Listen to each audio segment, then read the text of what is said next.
selesai, saya akan mancing di sekitaran teluk Banyuwedang. Oke guys, bagi teman-teman yang baru gabung silahkan cek video saya karena ada video yang anda lewatkan.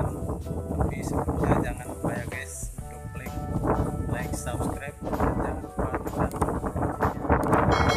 Oke, terima kasih guys. Kali ini saya tidak sendirian, saya ditemani oleh Bapak Berlokasi mantan kepala desa di sini. Halo Pak, gimana? Sudah siap? Oke, kita akan ambil ke sana.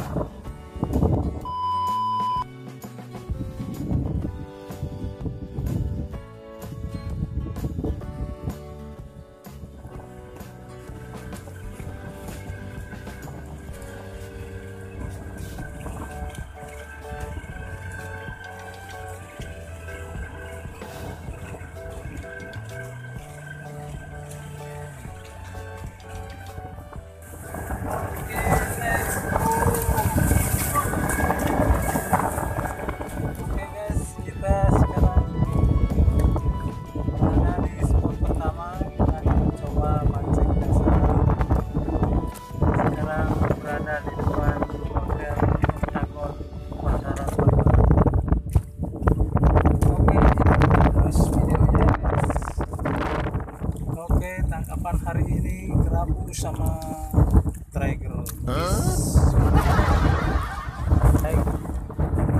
Terlalu kecil, kita rilis aja ya guys. Kali ini saya akan mencoba metal jig ukuran 55 gram.